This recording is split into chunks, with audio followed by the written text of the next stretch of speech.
ஜெபம் செய்வோம். கிருபையில் ஐஸ்வர்யம் நிறைந்த எங்கள் அன்பின் பரலோக தகப்பனே, இந்த ஆசீர்வாதமான புதிய மாதத்தின் ஆண்டவரே தொடக்க நாளுக்காக நாங்கள் உமக்கு நன்றி சொல்லுகிறோம்.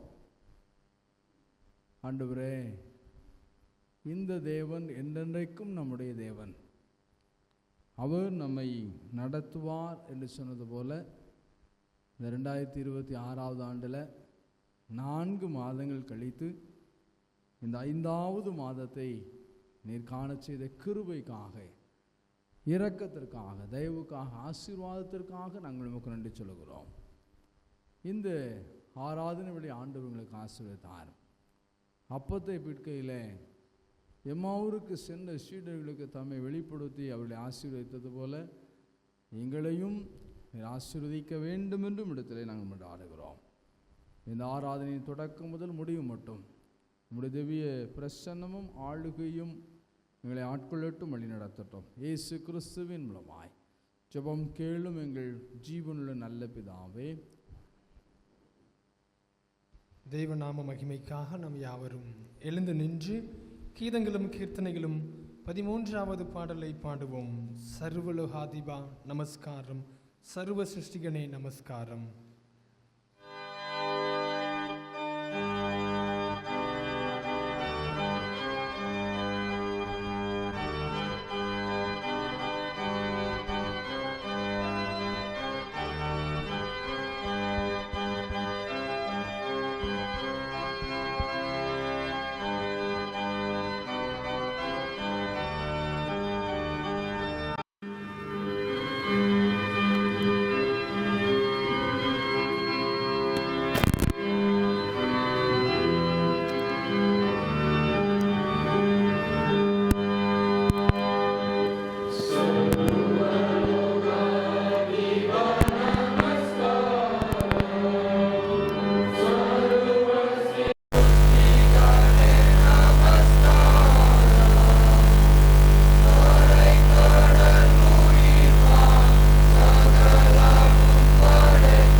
நின்றவண்ணமாகவே பிரார்த்தனை செய்வோமா. மூலமாக எல்லா இருதயங்களையும் எல்லா விருப்பங்களையும் எல்லா ரகசியங்களையும் அறிந்திருக்கிற சர்வவல்லமையுள்ள தேவனை நாங்கள் தேவனிடத்தில் பரிபூரணமாய் அன்பு கூறவும் உமது பரிசுத்த நாமத்தை உத்தமமாய் மகிமைப்படுத்தவும் உமது பரிசுத்த ஆவியானவரின் ஏவுதலால் எங்கள் இருதயத்தின் சிந்தனைகளை சுத்தம் பண்ணியுள்ள எங்கள் கர்த்தராகிய இயேசு கிறிஸ்துவின் மூலமாய் உம்மை வேண்டிக் கொள்கிறோம்.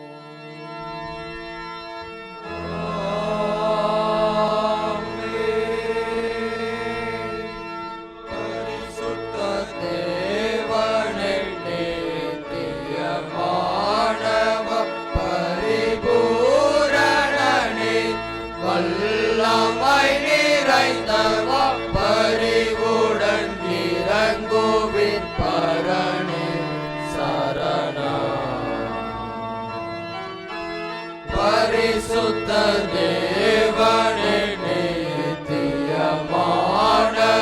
பரிபூரணனே வல்லமை நிறைந்தவ பரிவுடன் இறங்குவின் பரணே சரணம். பரிசுத்த தேவனே நித்தியமானவ பரிபூரணனே வல்லமை நிறைந்தவ பரிவுடன் இறங்குவின் பரணே சரணம். நம்முடைய கர்த்தராகிய இயேசு கிறிஸ்து சொன்னதாவது, நம்முடைய தேவனாகிய கர்த்தர் ஒருவரே கர்த்தர். உன் தேவனாகிய கர்த்தரிடத்தில் முழு இருதயத்தோடும் உன் முழு ஆத்துமாவோடும் உன் முழு மனதோடும் உன் முழு பலத்தோடும் அன்பு கூறுவாயாக என்பதே பிரதான கற்பனை. இதற்கு ஒப்பாயிருக்கிற இரண்டாம் கற்பனை என்னவென்றால், உன்னிடத்தில் நீ அன்பு கூறுவது போல பிறரிடத்திலும் அன்பு கூறுவாயாக என்பதே. இவைகளிலும் பெரிய கற்பனை வேறொன்றும் இல்லை. இவ்விரண்டு கற்பனைகளிலும் நியாயப்பிரமாண முழுமையும் தீர்க்க தரிசனங்களும் அடங்கி இருக்கிறது என்பதே. எங்களுக்கு இறங்கி கருத்துடன் இந்த பிரமாணத்தை கை கொள்ள இதயத்தை ஏவி அருளோ.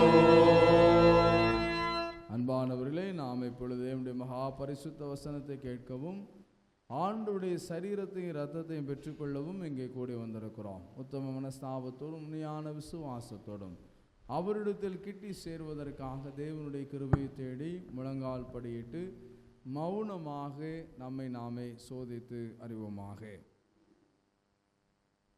நாம் ஆண்டவருக்கு முன்பாக நீதிமான்கள் அல்ல என்ற உணர்வோடு பொதுவான பாவ அறிக்கை ஜெபத்தை நாம் யாவரும் சேர்ந்து சொல்லுவோம்.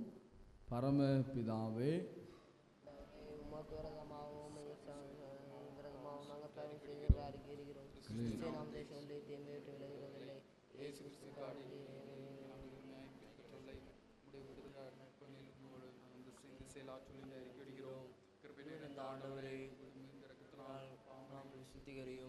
பரிசாவினால் விடுதலை பெறும் புது ஜீவனாய் வாழும் மோடும் சகமனிதத்தோடு சமானத்தோடு வாழும் அருள் புரிந்தருளும்.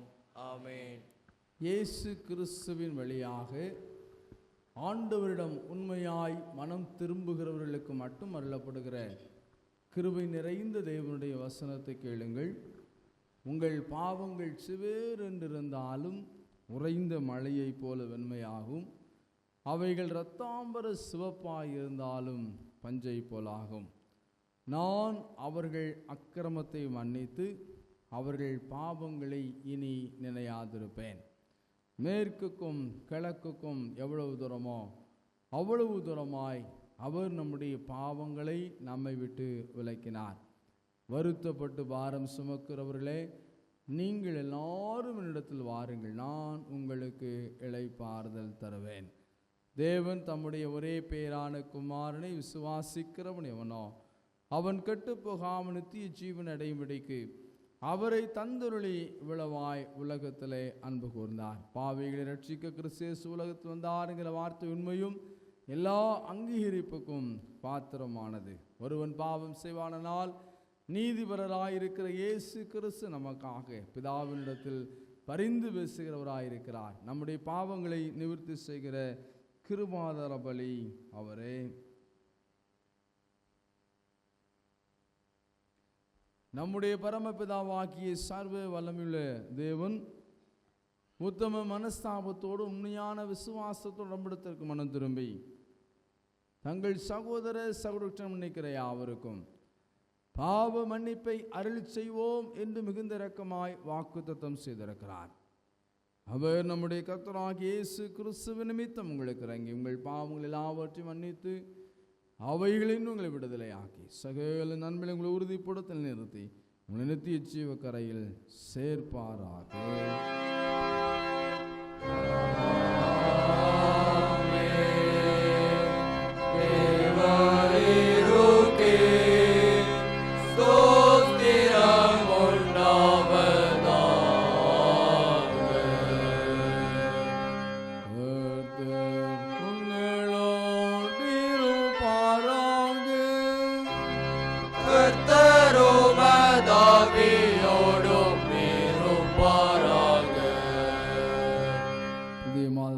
நாம் ஜெபிப்போம். எல்லாமல் ஆண்டவரே, உமது பேரன்பால் எங்களை பாதுகாத்து ஜீவன் சுகத்தோடு புதிய மாதத்தை காண செய்த கிருபைகளுக்காக உள்ளத்தின் ஆழத்திலிருந்து நன்றிகளை ஏறெடுக்கிறோம்.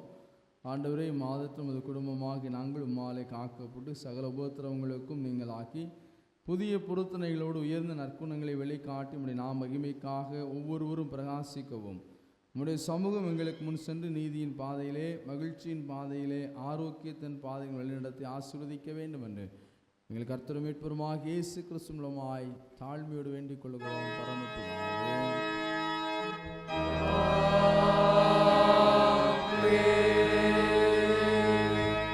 உட்கார்வும். வேத பகுதியில் நாம் வாசி கேட்போம்.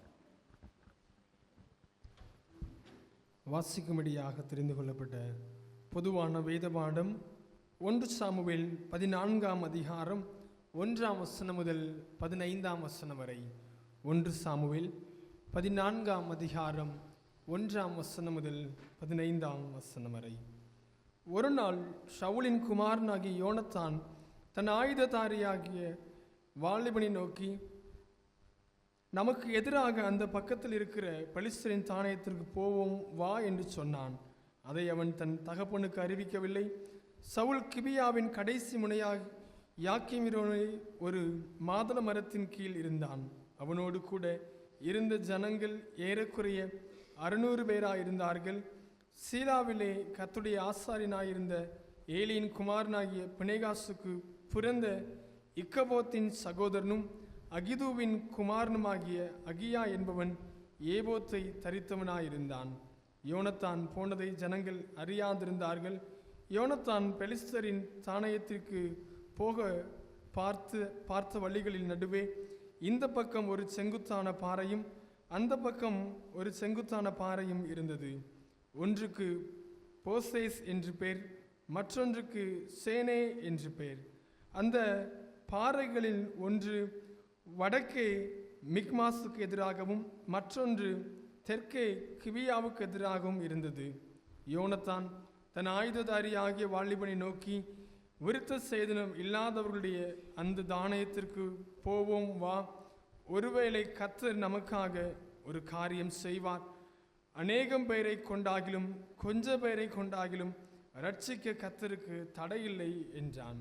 அப்பொழுது அவன் ஆயுததாரி அவனை பார்த்து, உம்முடைய இருதயத்தில் இருக்கிறபடியெல்லாம் செய்யும், அப்படியே போம். இதோ உம்முடைய மனதுக்கு ஏற்றபடி நானும் உம்மோடே கூட வருகிறேன் என்றான். அதற்கு யோனத்தான், இதோ நாம் கடந்து அந்த மனுஷரிடத்திற்கு போகிறவர்கள் போல அவர்களுக்கு நம்மை காண்பிப்போம். நாங்கள் உங்களிடத்திற்கு வரும் மட்டும் நில்லுங்கள் என்று நம்மோடே சொல்லுவார்களானால் நாம் அவர்களுக்கு ஏறி போகாமல் நம்முடைய நிலையிலே நிற்போம். எங்களிடத்திற்கு ஏறி வாருங்கள் என்று சொல்லுவார்களானால் ஏறி போவோம். கர்த்தர் அவர்களை நம்முடைய கையில் ஒப்பு கொடுத்தார், இது நமக்கு அடையாளம் என்றான். அப்படியே அவர்கள் இருவரும் பெலிஸ்தரின் தானியத்திற்கு முன் தங்களை காண்பித்தார்கள்.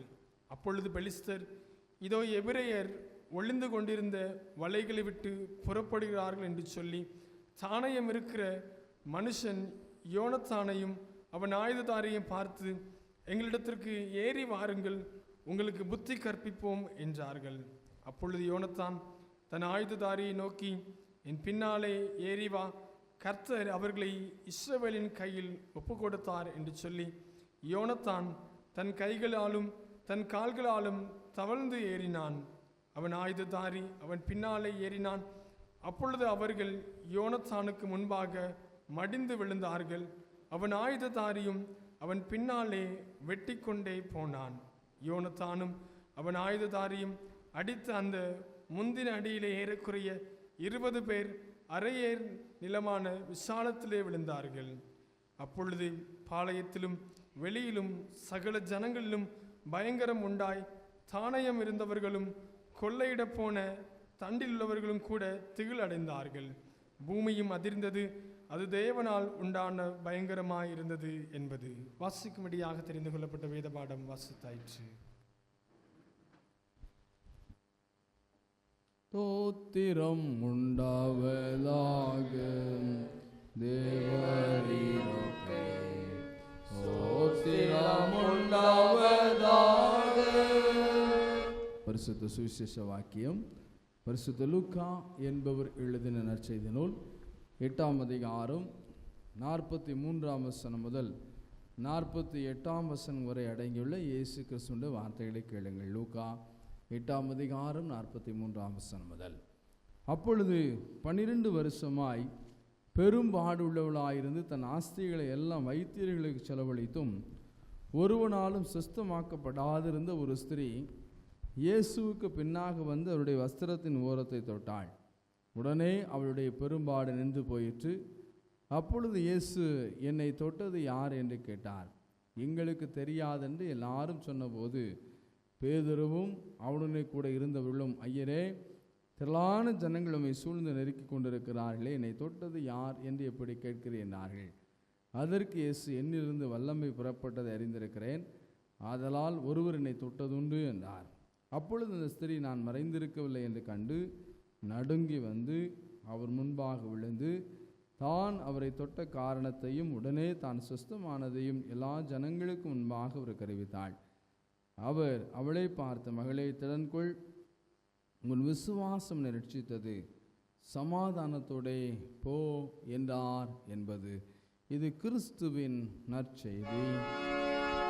மகிமையே உண்டாவதாக கிறிஸ்துவுக்கே, மகிமையே உண்டாவதாக. வானத்தையும் பூமியையும்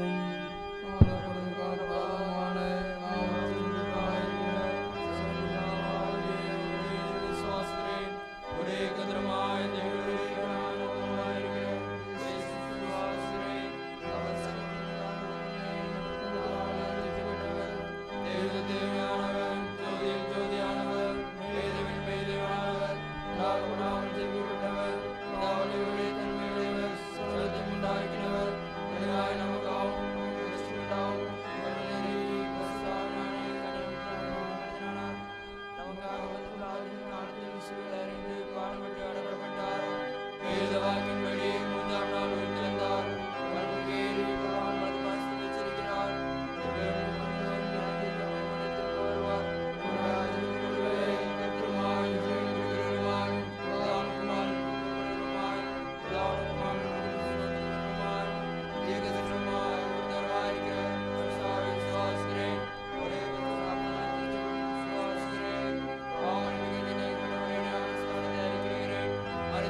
பிதா, குமாரன், பரிசுத்த ஆவியானவரின் நாமத்தினாலே ஆமென். உட்காருவோம்.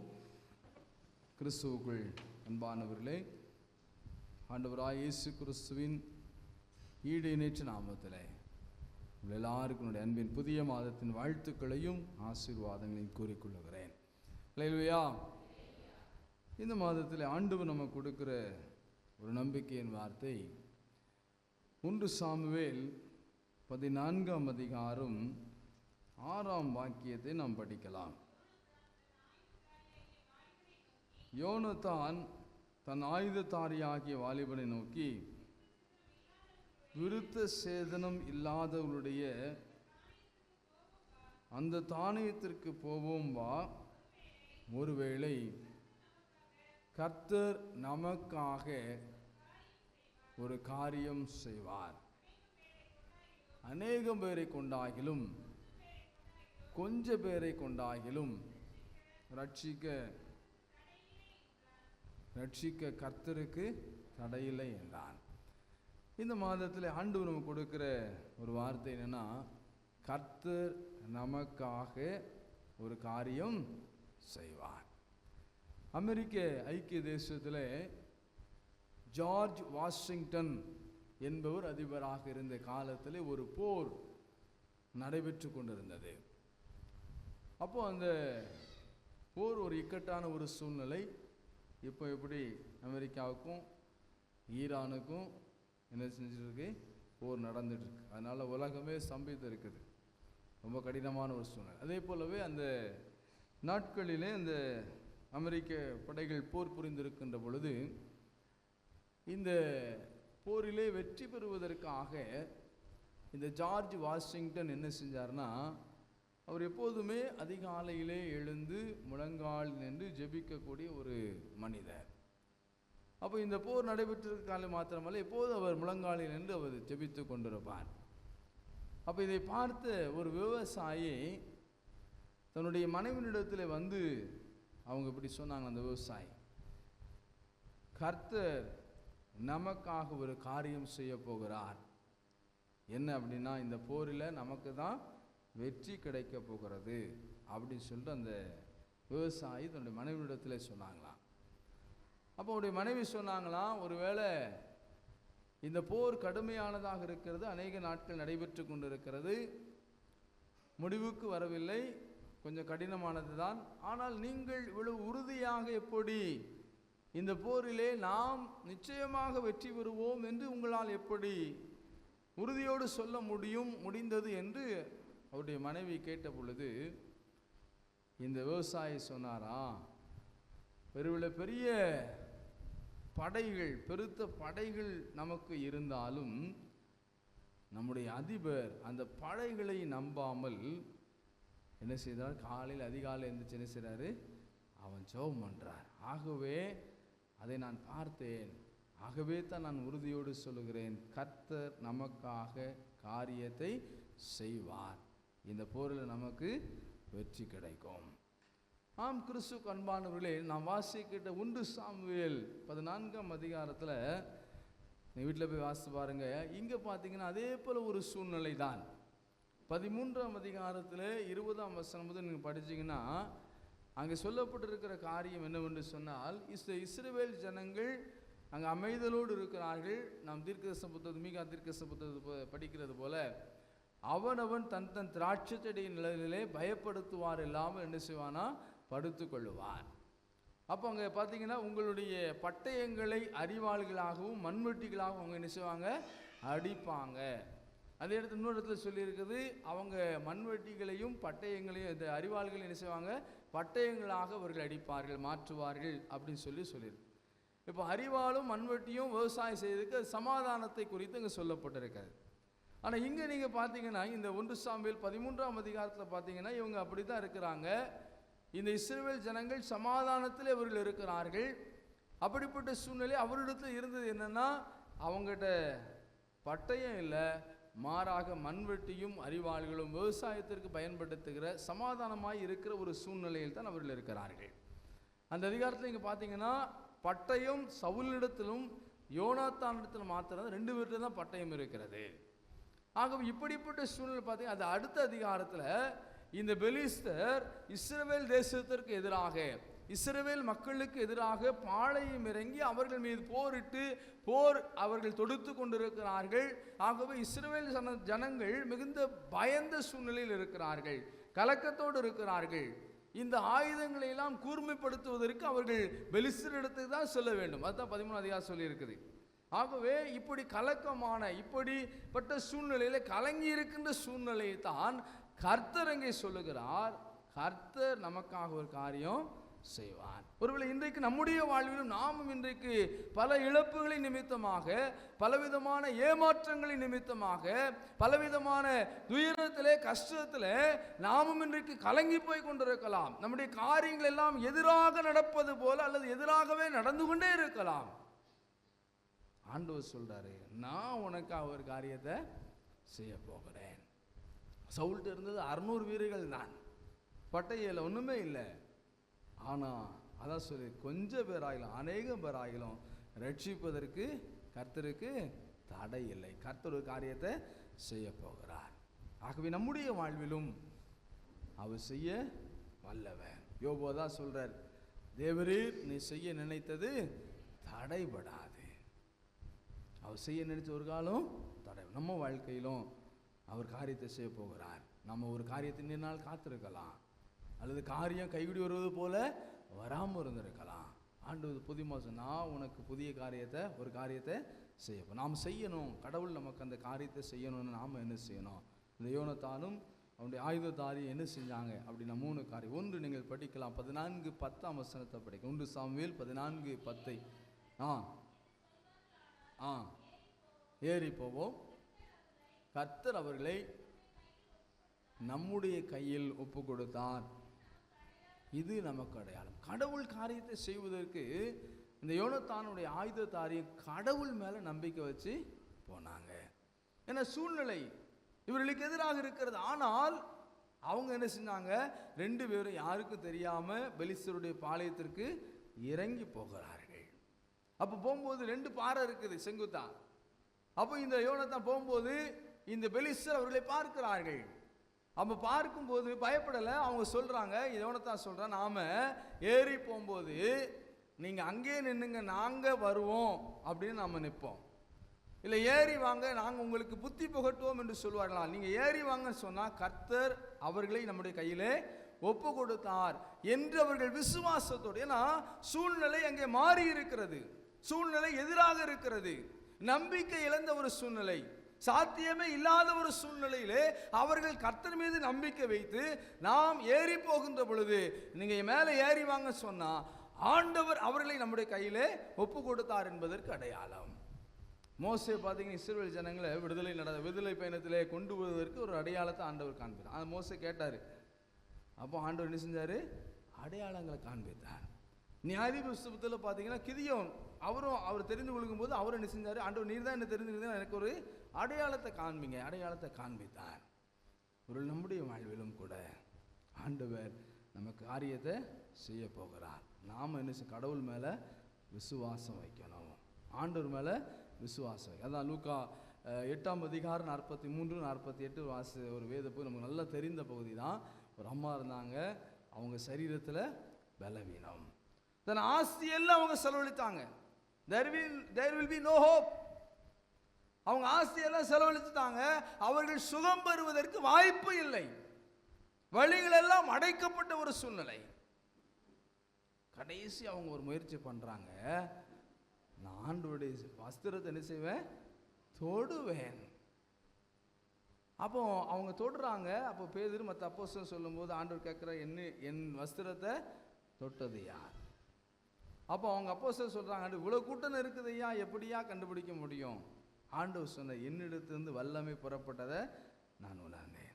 48ஆம் வசனத்தில் ஆண்டவர் சொல்றாரு, மகளே திடன் கொள், உன் விசுவாசம் உன்னை ரட்சித்து சமாதானத்தோடு போ.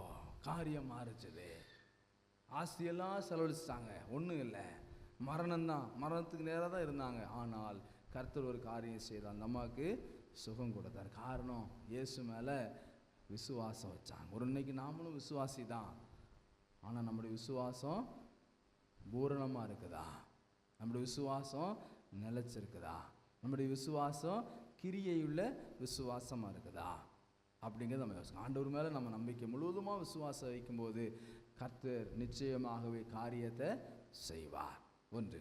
ரெண்டாவது, நீங்கள் படித்தீங்கன்னா நம்ம 2 நாளாகமும் 19ஆம் அதிகாரம் 11ஆம் வசனத்தின் பின்பகுதியில் சொல்லப்பட்டு, நீங்கள் திடமனதாயிருந்து காரியத்தை நடப்பியுங்கள், உத்தமனுக்கு கர்த்தர் துணை. ரெண்டாவது பார்த்தீங்கன்னா திடமனதாக இருக்கணும். திடமனது அப்படின்னா என்ன? கவலைப்படக்கூடாது. கவலை இல்லாம யாராவது இருக்கீங்களா? எல்லாரும் கவலை இருக்கு, ஆனா நாம கவலைப்படக்கூடாதுன்னு சொல்றோம், அப்படிதானே? ஏசு நான் மலை பிரசம் சொன்ன மத்தையில் நீங்க வாசித்தீங்கன்னா, கவலைப்படுகிறதுனால எவன் தன் வளர்த்தியில ஒரு முழத்தை கொட்ட முடியும். ஆகாயத்து பறவைகளை வசனம் எல்லாம் தெரியும், ஆனா நம்ம கவலைப்பட்டுக்கிட்டே இருப்போம், அப்படிதானே? என்ன? ஆகவே கவலைப்படாமல் திடமனதாக இருக்கணும். 1 பேதுருல சொல்லியிருக்கு, அவர் உங்களை விசாரிக்கிறவனுடைய உங்கள் கவலையெல்லாம், நீங்கள் நம்ம கவலையெல்லாம் நம்ம மேலே தான் வச்சிருக்கிறோம். ஏன்னா அவர் மேலே நம்பிக்கை இல்லைல்ல, விசுவாசிக்கல அவரை. ஆகவே நம்முடைய வாழ்க்கையில் திடமனதாக இருக்கு. என்ன நடந்தாலும் பரவாயில்லையா, கடவுள் உலகத்தை ஜெயிக்கிறவர், நான் உலகத்தை ஜெயித்தேன்.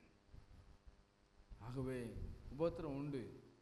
அதான் தாவீது சொன்னார், கர்த்தரின் வலது வாசல் இருக்க நான் அசைக்கப்படுவது. வசனம் தெரியும், ஆனால் நமக்குள்ள வசனம் தெரிஞ்சாலும் கவலைப்பட்டுக்கிட்டு கண்ணீர் வடிச்சுக்கிட்டு என்ன நடக்குமோ ஏது நடக்குமோ அப்படின்னு சொல்லிட்டு பயப்படுறோம். யோபோதான் சொன்னான், பயந்த காரியம் எனக்கு நேற்று. ஆனால் நம்முடைய வாழ்க்கையில் நாங்கள் திடமனதாக, இந்த யோசபாத், இந்த அதிகாரத்தில் பார்த்து யோசபாத் ராஜாவுடைய சம்பவம் சொல்லப்படுது. இந்த யோசபாத் என்ன பண்ண, he made a big revolution, பெரிய ஒரு மாற்றத்தை இந்த ஜனங்கள் மத்தியிலே கொண்டு வந்தார். என்ன அப்படின்னு, இந்த ஜனங்கள் எல்லாம் பின்மாற்றம் அடைந்தாங்க, அந்நிய தெய்வத்தை வழிபட்டு கொண்டு இருந்தார்கள், ஆராதிச்சு. ஆனால் அவங்களெல்லாம் அவங்களுடைய இதயத்தெல்லாம் சரி பண்ணி கர்த்தரை தேடும்படி, கர்த்தருக்கு உத்தமமாய் கர்த்தரிடத்திலே திடமனதாக இருக்கும்படி அவர்களை இதயத்தை திருப்பினாங்க. அதோடு மாற்ற நியாயாதிபதிகளை ஏற்படுத்தினாங்க. அவங்க சொன்னாங்க, அந்த ராஜா, நீங்கள் என்ன செய்யணும்? நியாயமாய் நியாயம் விசாரிக்கணும், நீங்கள் உத்தம இருதயத்தோடு செய்யணும், செயல்படணும். ஆகவே நம்முடைய வாழ்க்கையில் அந்த திடமானது கவலை இல்லாமல் நம்ம வாழணும். கவலை இல்லாமல் வாழ்ந்தால் கடவுள் நம்ம காரியத்தை என்ன செய்வார்? வாய்க்க பண்ணுவார். கவலையை என்ன செய்யக்கூடாது? கடவுள் பார்த்துக்கிடுவார். எல்லாத்துக்கும் எல்லாம் இருக்க தான் செய்யுது, எல்லாருக்கும் எல்லாம் இருக்கும், ஆனால் கடவுள் பார்த்து கொள்ளுவார் என்று அந்த திட நம்பிக்கையோடு வாழுகின்ற பொழுது ஆண்டவர் ஆசீர்வதிப்பார். நீங்கள் ஏசாயா 28:16 விசுவாசிக்கிறவன் பதறான். நீதிமொழி 21:5 பதறனுடைய நினைவுகள் தரித்திரத்துக்கு ஏதுவாகும். அதான் 2 சாமுவேல் 14:14 பார்த்தீங்கன்னா, இந்த யோனத்தானும் ஆயுதத்தாரையும் மேலே போகிறாங்க, எல்லாரும் எதிராக இருக்காங்க, 2 பேர் தான் போகிறாங்க, நிறைய பேர் இருக்காங்க, நான் அவங்களை கொண்டுருவோம் அப்படின்னு சொல்லிட்டு பதறலை. அவங்க ஒரு அடையாளத்தை கேட்டு விசுவாசித்து நடக்கிறாங்க, பதறாமல் இருக்கிறார்கள். அவங்க போய் ஒரு அடி தான் அடிக்கிறாங்க, அங்கே எத்தனை பேர் விழுந்து போகிறாங்க? 20 பேர் விழுந்துதாங்க ஒரு அடியில். பயந்துருந்தா நடக்குமா? பயந்துட்டா ஓடி போயிருப்பாங்க. அப்போ பயப்படலை, ஏன்னா கர்த்தர் துணை, உத்தமனுக்கு கர்த்தர் துணை. அவங்க திடமனதாக இருந்தாங்க, கவலைப்படலை. எதிராக யார் வந்தாலும் கர்த்தர் இருக்கிறார். தாவீது சொல்றார், என் தேவனாலே ஒரு சேனைக்குள் பாய்வேன், மதிலையும் தாண்டுவேன் சொல்றார். அதே போல் நம்முடைய வாழ்க்கையில் நாம் இருக்கும்போது ஒரு அடியில் 20 பேர் விழுந்தாங்கன்னா, அன்றைக்கு செய்த ஆண்டவர் இன்றைக்கும் நம்மோடு, அவர் உயிரோடு இருக்கிறார், அவர் செய்ய வல்லவர். அல்லேலூயா. அவர் கவலைப்படுவார். திடமனதோடு இருக்கும்போது, திடமனதாக இருக்கிறவர்களுக்கு கர்த்தர் காரியத்தை செய்வார். மூன்றாவது நீங்கள் படிச்சு 1 தீமோத்தேயு 3:16 பின்பகுதியில் சொல்லியிருக்குது, அன்றியும் தேவ பக்திக்குரிய ரகசியமானது யாவரும் ஒப்புக்கொள்கிறபடியே மகா மேன்மையுள்ளது. ஆகவே தேவ பக்தி உள்ளவர்களாக நாம் என்ன செய்யணும்? வாழணும். அப்போஸ்தலர் நடவடிக்கைகளிலே 17 22 முதல் 34 வரை நீங்கள் படிச்சுக்கணும், வீட்டில் போய் பார்த்து பாருங்க. இந்த பவுல் அப்போஸ்தலன் அத்தனை பட்டணத்தை சுற்றி அவர் நடந்து போகிறார். அப்படி நடந்து போகின்ற பொழுது அங்கே நிறைய பலிபீடங்கள் இருக்கிறது, அதெல்லாம் பார்க்குறாரு. பார்த்து இந்த மார்ஸ் மேடையிலே நின்று அந்த பட்டணத்தில் கிறிஸ்துவை குறித்து அவர் அறிவிக்கிறார். அப்போ அறிவிக்கின்ற பொழுது அவர் சொல்லுகிறார், அத்தனையரே உங்களுடைய பக்தி வைராக்கியத்தை குறித்து நான் ரொம்ப பெருமைப்படுறேன். ஏன்னா உங்கள் பட்டணத்தை நான் சுற்றி, உங்கள் கிராமத்தை நான் சுற்றி வந்த பொழுது அநேக பலிபீடங்களிலே நீங்கள் ஆராதனை செய்து வருகிறீர்கள். அந்த பலிபீடத்திலே ஒன்றிலே அறியப்படாத தேவனுக்கு என்று நீங்கள் எழுதியிருக்கிறார். ஆகவே அந்த அறியப்படாத தேவனை நான் உங்களுக்கு அறிவிக்கிறேன் என்று கிறிஸ்துவை குறித்து, தன்னுடைய வாழ்வின் மாற்றத்தை குறித்து அவர் சொல்லுகின்ற பொழுது, அங்கே இருந்த ஒரு மனிதன் தியோனிசியும் தாமரி என்ற ஒரு பெண்ணும் அந்த பட்டண நியாயஸ்தானத்தில் இருந்த 2 பேர் என்ன செய்கிறாங்க? இயேசுவை ஏற்றுக்கொள்கிறார்கள், ஆண்டவருடைய விசுவாசை மாறுகிறார்கள். ஆகவே தேவ பக்தி என்பது என்ன? சரி, தேவ பக்தினா என்ன சொல்லுங்க? என்ன பக்தியுள்ள வாழ்க்கை, தேவ பக்தி அப்படின்னா என்ன அர்த்தம் சொல்லுங்களேன்? என்னது தேவ பக்தி? ஆண்டவருக்கு பயந்து. சரி, ஆண்டவருக்கு பயந்து நடக்குது என்னது? ஆண்டவருடைய வார்த்தைக்கு கீழ்ப்படுகிறது. அதுதான் தேவ பக்தியுள்ள வாழ்க்கை. பயந்து நடப்பது தேவ பக்தி என்பது கடவுள் என்ன சொல்லுகிறாரோ அதை நம்ம என்ன செய்யணும்? செய்யணும். கடவுள் என்ன சொல்ற அதுதான் செய்யணும். சும்மா பக்தி பக்தின்னு சொல்லிட்டு நம்ம ஒருவேளை நான் தவறாக சொல்ல நினைக்க வேண்டாம். அந்நிய பாஷை பேசுறது அது பக்தி விருத்தி. ஒரு மனிதனுக்கு அவன் தனியாக பேசணும். அந்நிய பாஷை பேசினா சபையில் என்ன செய்யணும்? வியாக்கியானம் பண்ணணும், சொல்லணும். அந்நிய பாஷை பேச தவறு அல்ல, ஆனால் என்ன செய்யணும்? அதுக்கு விளக்கம் கொடுக்கணும். விளக்கம் கொடுக்கலன்னா பொதுவில் பேசக்கூடாது, தனியாக தான் பேசணும். ஆகவே ஒருவேளை பக்தி வைராக்கியம் என்பது நான் குதிப்பது ஆடுவது அது அல்ல. கடவுள் என்ன சொல்றாரோ அதை செய்யணும். காணா ஒரு திருமண வீட்டில் ஒரு அற்புதம் நடந்தது. என்ன அப்படின்னா, ரசம் குறைவுப்பட்டு எல்லாருக்கும் தெரியும். அப்போ அந்த அம்மாட்ட போய் சொன்னாங்க. அந்த அம்மா சொன்னாங்க, அவர் என்ன சொல்லுகிறாரோ அதன்படி செய்யுங்க. அப்போ யூதருடைய பக்தி வைராக்கியம் என்ன அப்படின்னா, ஒரு வீட்டுக்கு போகும்போது என்ன செய்யணும்? தண்ணியை வச்சு காலை கழுவிட்டு தான் உள்ளே போகணும்.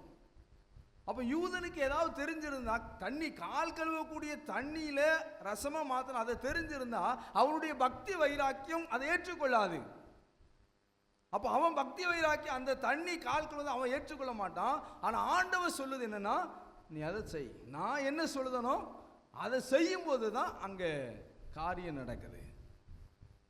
யூதனுடைய பக்தி வைராக்கியம் என்னன்னா, அதை அவன் செய்யக்கூடாது. காலை கழுவுறது அது கழுவுக்கு தான், அதை கொண்டு போய் நினைச்சக்கூடாது, மாற்றக்கூடாது. அதுதான் அவன் பக்தி வைராக்கியம். ஆனால் பக்தி வைராக்கியம் அங்கே அவனுக்கு உதவி. அற்புதம் நடைபெறுவதற்கு அது அடித்தளமாக மாறவில்லை, மாறாக இயேசு சொன்னதை செய்த பொழுதுதான் அங்கே அற்புதம் நடைபெறுகிறது. காரியம் மாறுதலாக மாறுது. எஸ்தர் ராஜாத்தினுடைய புத்தகத்தில் நீங்கள் படிச்சீங்கன்னா, இஸ்ரவேல் ஜனங்களுக்கு எதிராக நிறைய காரியம் நடைபெற்றது. அந்த அம்மா சொல்கிறாங்க, நானும் என் தாதிமார் என்ன செய்வோம்? 3 நாள் உபவாசம் இருந்து ஜெபம் பண்ணுவோம், ஒருவேளை கர்த்தர் காரியத்தை மாற்றுவார். ஏன்னா பக்தி வைராக்கியம் அப்படி சொல்லிட்டு உமா உட்காதில்ல, அவங்க ஜெபம் பண்ணி காரியத்தை நடப்பித்தாங்க. அந்த நடப்பிக்கும் போது தான் காரியம் மாறுதலாக முடிஞ்சது. ஆகவே நம்முடைய வாழ்வில் பக்தி வைராக்கியம் என்பது தான் கடவுள் என்ன சொல்கிறாரோ அதைத்தான் செய்யணும். மாறாக மாய்மாலமான வெளிப்படையான வாழ்வு நமக்கு தேவையில்லை. அது நமக்கு ஆசீர்வாதத்தை கொண்டு வராது. அத்திமர சபித்த சம்பவம் நமக்கு தெரியும். மாய்மாலம் வெளியில் நல்லா இருந்தது, பழம் இருக்குன்னு இயேசுநாதர் போனார், ஆனால் அங்கே ஒன்றும் இல்லை. ஒருவேளை நம்முடைய வாழ்வில் நாம் பக்தி வைராக்கியம் அப்படிங்கிறது கடவுள் என்ன சொல்லுதாரோ அதை செய்யணும். அதான் 1 Corinthians 13 அதிகாரத்தில் பவுல் எழுதும்போது தெளிவாக அன்பை பற்றி எழுதியிருக்கிறாரு. நான் பல பாச பேசினாலும் தீர்க்கதரிசன வரத்தோடையவனாக இருந்தாலும் அன்பு எனக்குள் இல்லைன்னா நான் ஒன்றுமில்லை. ஏன்னா அன்புக்கு பொறாமை இருக்காது. அன்பு சகலத்தையும் தாங்க, சகலத்தையும் நம்பும், இருமாப்பாராது. ஆகவே அது செயல்பாட்டிலே அது என்னது? கடவுள் சொன்னதை செய்யும்.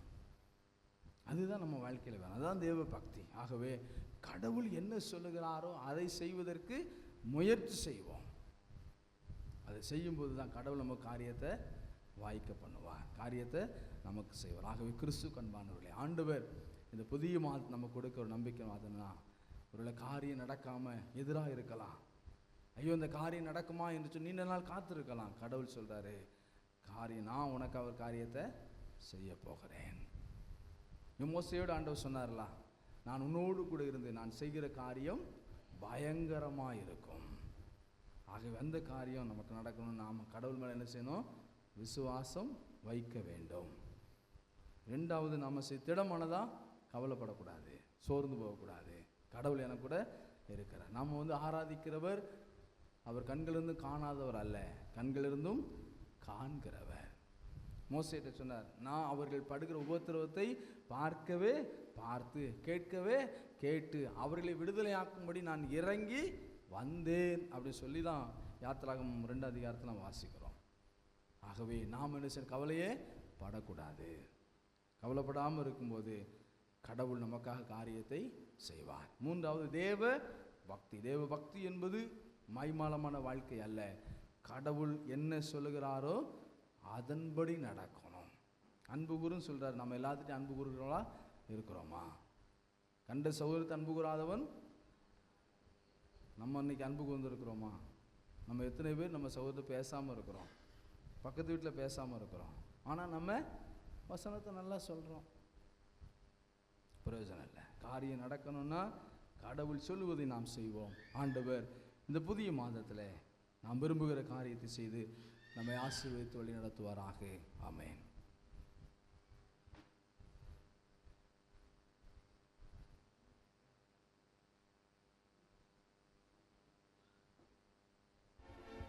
நம்மையும் நம்முடைய காணிக்க அர்ப்பணிக்கும் வண்ணமாக நாம் யாவரும் எழுந்து நின்று கீதங்களும் கீர்த்தனைகளும் 191வது பாடலை பாடுவோம். ஆத்துமமே என் முழு உள்ளமை உன் ஆண்டவரை தொழுதேத்து. திருச்சிவர் முன்னதாக வந்து தோத்திர காணிக்கை படைக்கும்படி அன்போடு கேட்டுக்கொள்கிறோம்.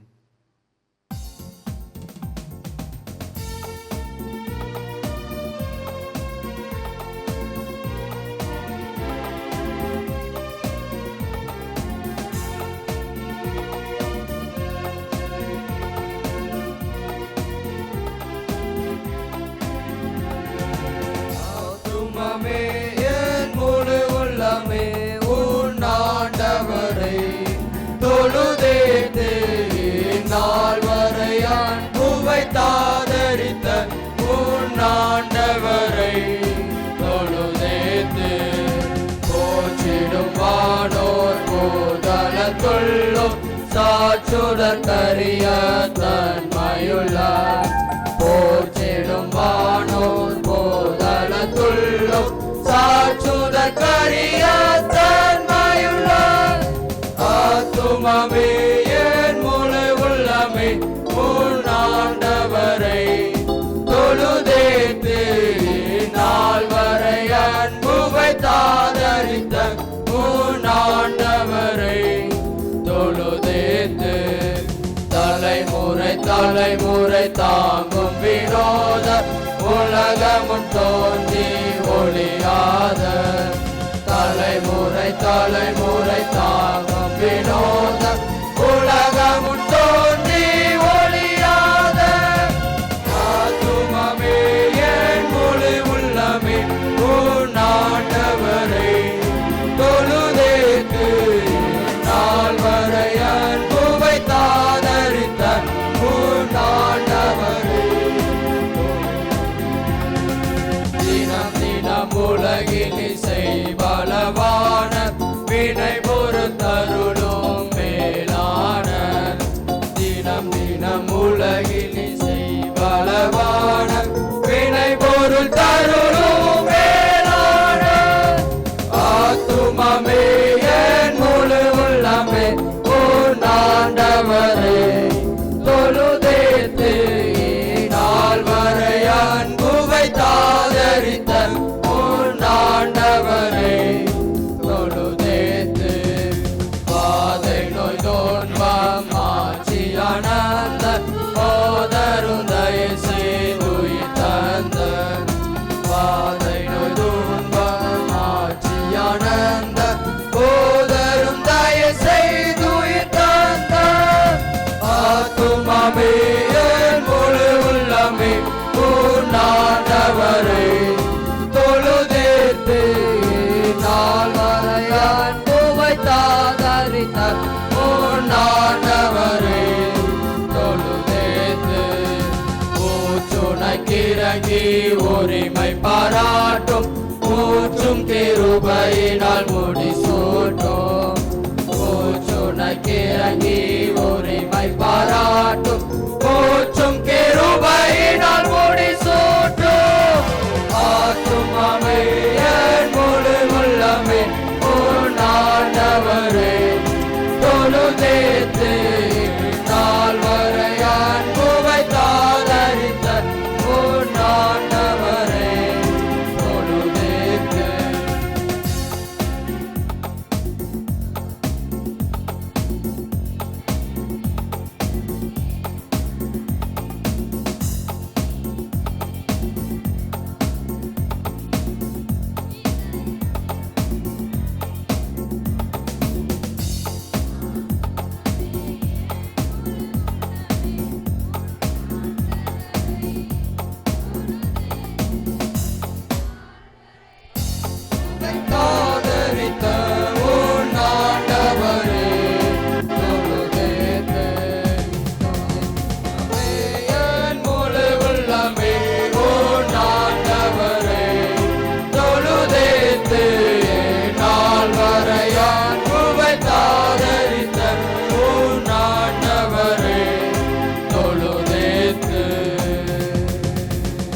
நம்மையும் நம்முடைய காணிக்கைகளும் தேவ சமூகத்திலே நாம் அர்ப்பணித்து ஜெபிப்போம். பரிசுத்த பிதாவே, உமது கிருபாசன தண்டையில் பிரவேசிப்பதற்கு புதிதும் ஜீவனுமான மார்க்கத்தை உமது அருமையான குமாரனின் இரத்தத்தினாலே எங்களுக்கு உண்டு பண்ணினீரே. நாங்கள் அபாத்திரராயினும் அவர் மூலமாக உம்மண்டை வருகிறோம். எங்களையும் நாங்கள் படைத்திருக்கிற இந்த காணிக்கைகளையும், ஸ்தோத்திர காணிக்கைகளையும், ஆண்டவரே நன்றி காணிக்கைகள், பொருத்தனை காணிக்கைகளையும், ஆலய கட்டுமான காணிக்கைகள், தசமபான காணிக்கைகள் எல்லாவற்றையும் உம்முடைய நாம மகிமைக்காக அங்கீகரித்து உபயோகிக்கும்படி தாழ்மையோடு வேண்டிக் கொள்கிறோம். வானத்திலும் பூமியிலும் உள்ளவைகள் எல்லாம் உம்முடையவைகள். உமது கரத்திலே வாங்கி உமக்கென்று கொடுக்கிறோம்.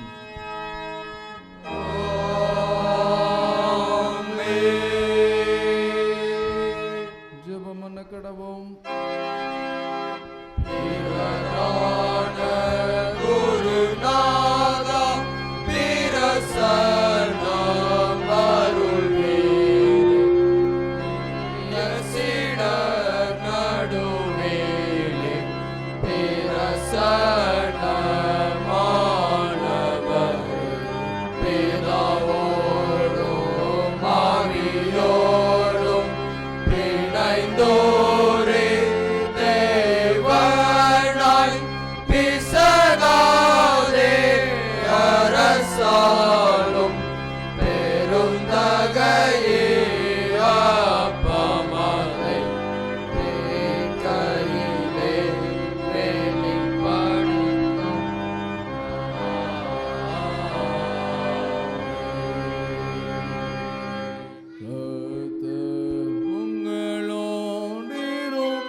பரிசுத்த பிதாவே, சர்வநித்திய தேவனே, நாங்கள் எக்காலத்திலும் எவ்விடத்திலும் முக்தோத்தரம் செலுத்துகிறது தகுதியும் நீதியும் எங்களுக்கு விசேஷித்த கடமையுமாயிருக்கிறது. உமது குமாரன் ஆண்டவருமாகிய இயேசு கிறிஸ்து மூலமாக நிர்வாணங்களையும் பூமியையும் அவளிலாவற்றையும் சிருஷ்டித்தீர். மனு குலத்தை உமது சாயலாக உண்டாக்கினீர். நாங்கள் பாவத்தில் எழுந்தபோது புது சிருஷ்டியின் முதற் பலனாக நீர் எங்களை மீட்டு கொண்டீர்.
சேனைகளின் கர்த்தராம் தேவர், தூயவர் தூயவர் தூயவர் எனவே தூத்தியம் செய்து மகிமைப்படுத்தி ஸ்தோத்தரிக்கின்றோம். கர்த்தரின் நாமத்தில் வந்தவராம், கருணையாய் இங்கு வருபவராம், உத்தம ஸ்தோத்திரம் ஏற்பவராம், உன்னதத்தில் என்றும் ஓசன்னா.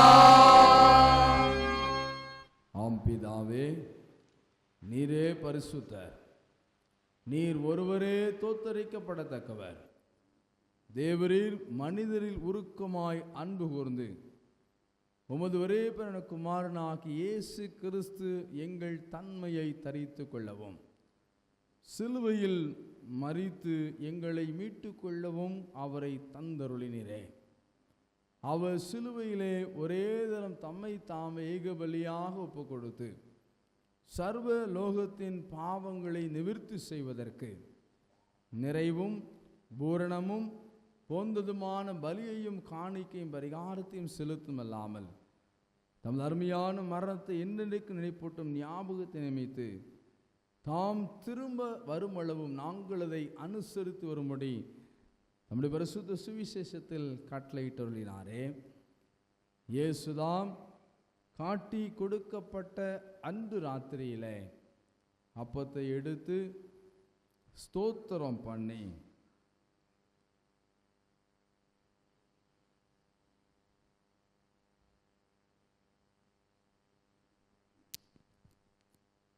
அதை பிட்டு தன்னுடைய சீடர்களுக்கு கொடுத்து, நீங்கள் எல்லாரும் இதை வாங்கி புசியுங்கள், இது உங்களுக்காகவும் அநேகருக்காகவும் பாவ மன்னிப்புக்கென்று பிற்கப்படுகிற புதிய உடன்படிக்கைக்குரிய என்னுடைய சரீரம், இதை புசிக்கும் போதெல்லாம் என்னை நினைவு கூறும்படி செய்யுங்கள் என்றார்.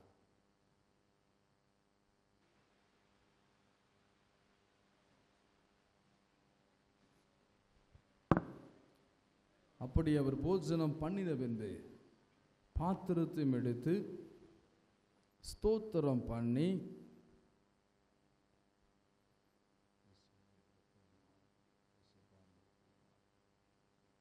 அவர்களுக்கு கொடுத்து, நீங்கள் எல்லாரும் இதிலே பானம் பண்ணுங்கள், இது உங்களுக்காகவும் அநேகருக்காகவும் பாவ மன்னிப்புக்கென்று சிந்தப்படுகிற புதிய உடன்படிக்கைக்குரிய என்னுடைய இரத்தம், இதை பருகும்போதெல்லாம் என்னை நினைவு கூறும்படி இதை செய்யுங்கள் என்று திருவுளம் பற்றினார்.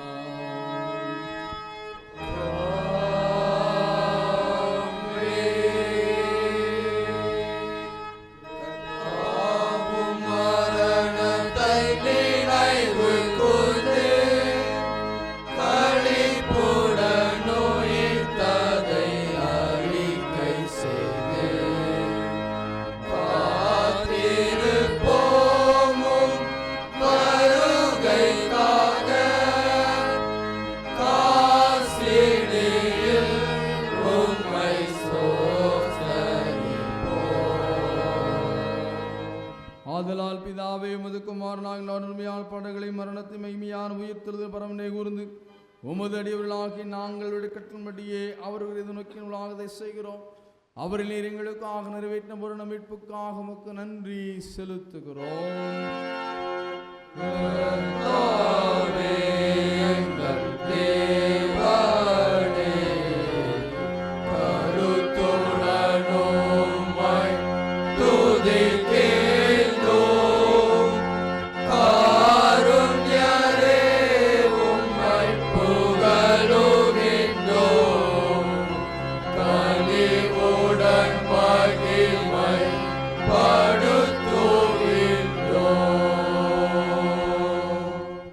இரக்கமுள்ள பிதாவே, நாங்கள் பிற்கிற அப்பம் கிறிஸ்துவின் சரீரத்தின் ஐக்கியமாயும் நாங்கள் ஆசீர்வதிக்கிற பாத்திரம் கிறிஸ்துவின் இரத்தத்தின் ஐக்கியமாயிருக்கும்படி எங்களையும் நீரே தந்த இந்த அப்பத்தையும் இந்த திராட்சை ரசத்தையும் உம்முடைய பரிசுத்த ஆவியானவர்களால் பரிசுத்தப்படுத்த வேண்டும் என்று மிகுந்த தாழ்மையோடு பிரார்த்தனை செய்கிறோம். நாங்கள் எல்லாரும் ஆண்டவராகிய கிறிஸ்து இயேசுவில் கூட்டி இணைக்கப்பட்டவர்களாகி விசுவாசத்தில் ஒருமைப்படவும் தலையாகி அவருக்குள் எல்லாவற்றிலையும் வளரும் கிருபை செய்தருளும். அவரோடும் தூய ஆவியானவரும் ஐக்கியமாயிருக்கிற சர்வ வல்லமையுள்ள பிதாவாகிய உமக்கு அவர் மூலமாய் சகல கனமும் மகிமையும் என்றென்றைக்கும் உண்டாவதாக.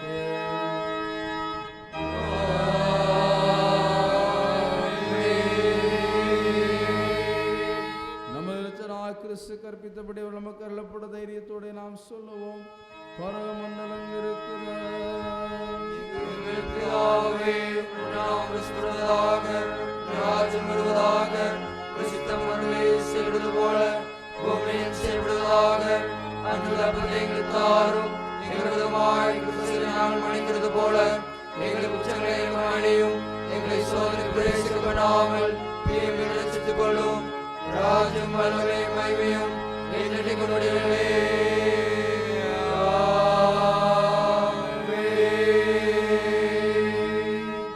ஆண்டுடைய சன்னிதானத்தில் அவருடைய சரீரத்தை இரத்தத்தையும் பெற்றுக்கொள்ளும்படி நாம் வந்திருக்கிறோம்.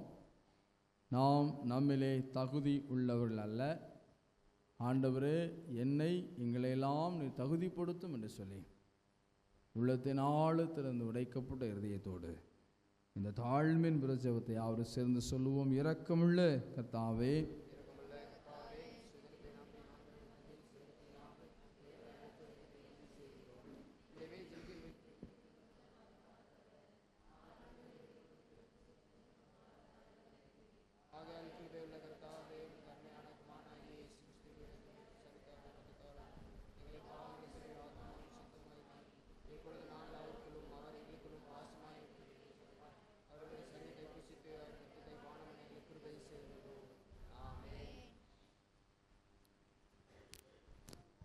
நாம் பிற்கிற இந்த அப்பமும் நாம் ஆசீர்வதிக்கிற இந்த திராட்சரசமும் இயேசு கிறிஸ்துனுடைய சரீரத்தின் இரத்தத்தின் ஐக்கியமாய் இருக்கிறதல்லவா?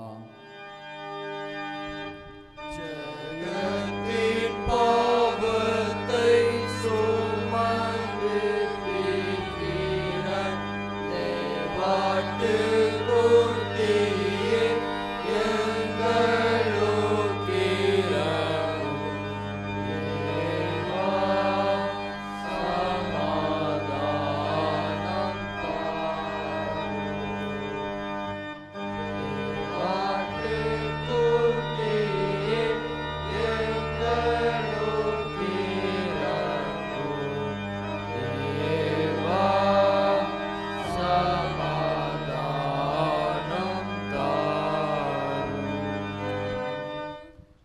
பந்தி ஆயத்தமாய் இருக்கிறது.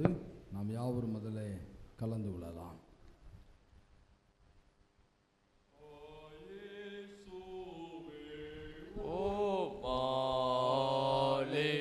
நான் மீட்கப்பட்டவன்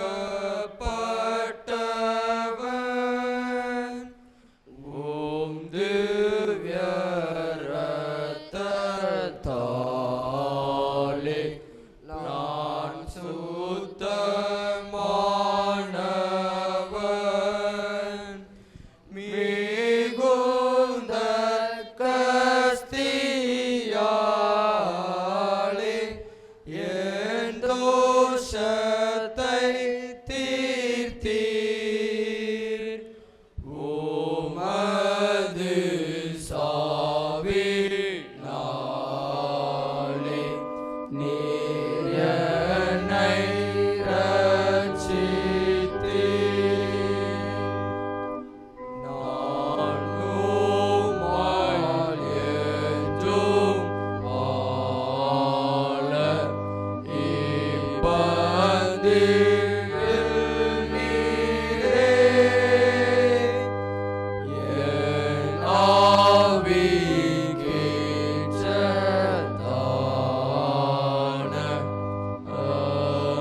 மிகுந்த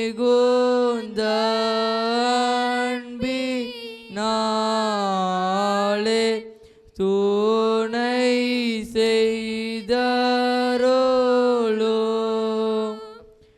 தெய்வீக தாளே நீர் என்னை போஷியும்.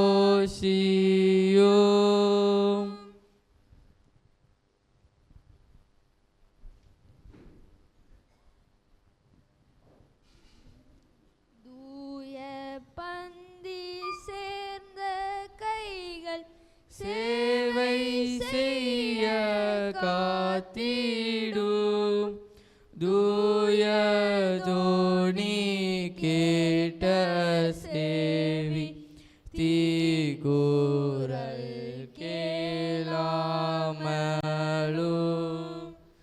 தூய தூயர் என்ற நாவு வஞ்சனை பேசாமலும் தூய அன்பை கண்ட கண்கள் என்றும் நம்பி நோக்கவும். கிறிஸ்துவின் சரீரம் ரத்தமாகிய சாக்கிரமந்தை விசுவாசத்தினால் பெற்றுக்கொண்டவர்களாகினாம். அவருக்கு தோத்திர செலுத்துவோம். எல்லாரும் உள்ளத்தின் ஆழத்திலிருந்து நாம் சொல்லுவோம். என் ஆத்துமாவே ஸ்தோத்திரி, என் முழுமே பரிசுத்த நாமத்தை ஸ்தோத்திரி. என் ஆத்துமாவே கர்த்தரை ஸ்தோத்திரி, கர்த்தர் செயல்படுவார்கள். ஆமென். நாம் ஜெபிப்போம்.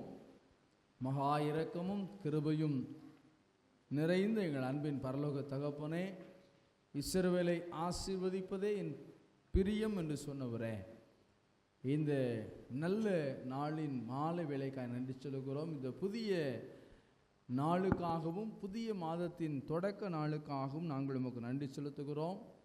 இதுகாரும் எங்களுடைய வாழ்க்கையில் நீர் போதுமானவராய் இம்மானுவேலராக எபனேசராக இருந்து ஆண்டவரே எங்களை பாதுகாத்ததற்காய் ஸ்தோத்திரம். எத்தனையோ இழப்புகள், வருத்தங்கள், கண்ணீர்கள், குறைவுகள், ஏமாற்றம், நிந்தனை, கைவிடப்பட்ட சூழ்நிலை, ஆனாலும் ஆண்டவரே நீர் எங்களை கைவிடாதபடி, ஆண்டவரே நீர் எங்களையெல்லாம் நீர் கைதூக்கி எடுத்தபடினாலே நாங்கள் உமக்கு நன்றி சொல்லுகிறோம் சுவாமி. இந்த புதிய மாதத்தை நாங்கள் உண்மை கொண்டு உங்களுடைய சமூகத்தில் நாங்கள் தொடங்கி இருக்கிறோம். கர்த்தர் நமக்காக ஒரு காரியம் செய்வார். ஆமாண்டவரே, நாங்கள் விசுவாசிக்கும் போது எங்களுக்கு காரியத்தை செய்கிறீங்க. நாங்கள் திடமனதாக இருக்கும்போது, கவலை இல்லாமல் உண்மையே நம்பி இருக்கும்போது நீங்கள் எங்களுக்கு காரியத்தை செய்கிறீங்க. தேவ பக்தி உள்ளவர்களாக நீர் எதை சொல்லுகிறீரோ அதை செய்கின்ற பொழுது எங்களுக்கு காரியத்தை செய்கிறீங்க. ஆண்டவரே, அவ்விதமாய் நாங்களும் இந்த புதிய மாதத்தில் உம்மை முழுவதுமாய் விசுவாசித்து திடமனதாக இருந்து நீ சொல்லுவது செய்து, கர்த்தர் எனக்கு காரியத்தை வாய்க்க பண்ணினார் என்று நாங்கள் உண்மை சாட்சி பகர உமக்கு நாங்கள் நன்றியுடையவர்களாக இருக்க இந்த புதிய மாதத்தை எங்களுக்கு ஆசீர்வதித்தாரும். வந்திருக்கிற ஒவ்வொருவருடைய கரத்தை தருகிறோம். ஒவ்வொருவரும் ஆண்டவர் ஆசீர்வதி, ஒவ்வொருடைய இருதயத்தின் விருப்பங்களையும் ஆண்டவர் அறிந்திருக்கிறேன்.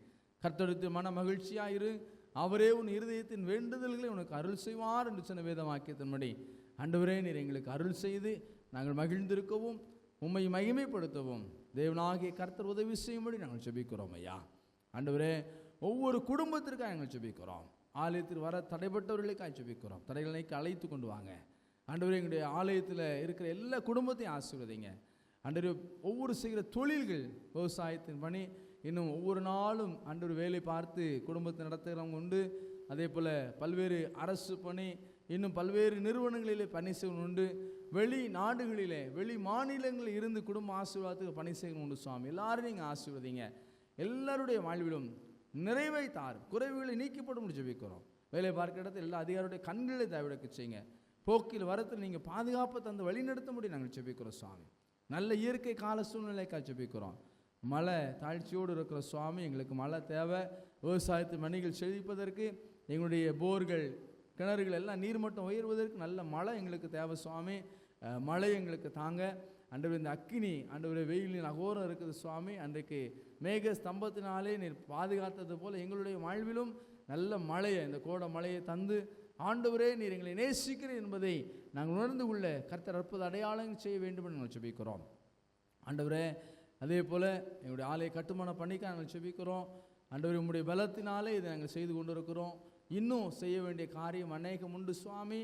எங்கள் திருச்சியுள்ள ஒவ்வொரு குடும்பத்தை ஆசீர்வதித்து இந்த கட்டுமான பணிக்கு கொடுக்கின்ற அளவிற்கு அநேகரை உயர்த்தி இருக்கு, அநேகர் கொடுத்து கொண்டிருக்கிறாங்க. இன்னும் ஆண்டவரே நாங்கள் உம்முடைய மகிமைக்க கொடுப்பதற்கேற்ற நல்ல வாய்ப்புகளை, சூழ்நிலைகளை, நல்ல வரத்துல பலன்களை குடும்பங்களில் தந்து ஆண்டவர் சிறப்பாய் ஏற்ற வேளையிலே நீர் குறிப்பிட்ட நாளிலே ஆண்டவரே நீர் தெரிந்து கொண்ட அந்த நாளிலே உம்முடைய மகிமைக்காக பிரதிஷ்டை செய்யப்பட எல்லா வேலையும் நீங்கள் பொறுப்படுத்தி நடந்துங்க. அது பொறுப்பாக இன்று செய்கிற அருமையான அந்த குழுவினருக்காக ஜெபிக்கிறோம். அவர்களையும் நீர் ஆசீர்வதியும். அவர் எடுக்கிற எல்லா ஆலோசனைகள் எல்லாவற்றையும் நீங்கள் ஆலோசனை கொடுத்து வழிநடத்தும் ஜெபிக்கிறோம். பணி செய்கிற கொத்தனார், இன்ஜினியர்ஸ் எல்லாரையும் உங்களுடைய கருத்தை தருகிறோம். நீங்கள் ஞானமாக செயல்பட உதவி செய்யுங்க. வந்திருக்க ஒவ்வொருவரும் நீங்கள் ஆசீர்வதிக்கும் ஜெபிங்க. கிராமத்தில் எல்லா மக்களுக்காக ஜெபிக்கிறோம். எல்லாரையும் நீங்கள் ஆசீர்வதிக்க முடியும் நாங்கள் ஜெபிக்கிறோம் சுவாமி. இன்றைய VBS வகுப்புகளுக்காக ஸ்தோத்திரம். நிறைய பிள்ளைகள் வந்திருக்கிறாங்க சுவாமி. அந்த பிள்ளைகளை ஆசீர்வதி, அது அந்த வந்திருக்கிற பிள்ளைங்க அவருடைய குடும்பங்களை நீங்கள் ஆசீர்வதிக்க முடிச்சு வைக்கிறோம். அதனுடைய தேவையும் சந்திங்க. கொடுக்குற மக்களை நீர் ஆசீர்வதியும். இன்னும் அதிகமாக கொடுக்க ஆண்டு உதவி செய்ய முடிச்சு வைக்கிறோம். உங்களுடைய கரம் எங்களோடு இருக்கணும். இந்த ஆராதனை எங்களையும் நாங்கள் அர்ப்பணித்திருக்கிறோம். நேர் கொடுத்த ஆசீர்வாதத்தின் ஒரு பகுதியை உமக்கு நாங்கள் படைத்திருக்கிறோம். அதை ஏற்றுக்கொள்ளுங்க. அருமையான கொயர் பாய்ஸ், அருமையான தம்பிமார் நீங்கள் ஆசீர்வதி எல்லாரும் நீங்கள் ஆசீர்வதிக்க முடியும் நாங்கள் ஜெபிக்கிறோம். உம்முடைய நாம மகிமைக்காக, உம்முடைய ராஜ்ய அபிவிருத்திக்காக நாங்கள் செயலாற்ற ஓட உழைக்க எங்களுக்கு உதவி செய்யும். எல்லா குடும்பத்தையும் நீங்கள் ஆசீர்வதிங்க. எங்களை தாழ்த்தி அர்ப்பணிக்கும். இந்த மாதம் எங்களுக்கு மகிழ்ச்சியின் மாதமாக இருக்கட்டும், ஆசீர்வாதத்தின் மாதமாக இருக்கட்டும். தீமைகள், பொல்லாப்புகள், பலவீனங்கள், சோர்வுகள், விபத்துக்கள் எல்லாவற்றையும் நீங்கள் விலக்கி மீட்டுக் கொள்ளுங்க. இந்த மகிழ்ச்சியின் மாதமாக இருக்க உதவி செய்யுங்க. காரியத்தை நீங்கள் வாய்க்க செய்யுங்க. காரியங்களுக்கு செய்யுங்க சுவாமி. எங்களை அர்ப்பணிக்கிறோம். இயேசு கிறிஸ்துவின் மூலமாய் ஜெபம் கேளும் எங்கள் ஜீவனுள்ள நல்ல பிதாவே. எல்லா புத்திக்கும் மேலான தேவ சமாதானம் உங்களோடு இருந்து நீங்கள் தேவனுடைய குமாரனாகிய நம்முடைய நாதர் இயேசு கிறிஸ்துவை பற்றிய அறிவில் நிலைத்திருக்கும்படி உங்கள் இருதயத்தை சிந்தை காக்கடவது பிதா, குமாரன், பரிசுத்த ஆவியுமாகிய திரியேக தெய்வத்துடைய ஆசீர்வாதம் உங்களுக்குள்ளே இருந்து எப்போதும் உங்களோட நிலைத்திருக்க கடவது.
தேவ சமாதானத்தோட போய் வர கடவும்.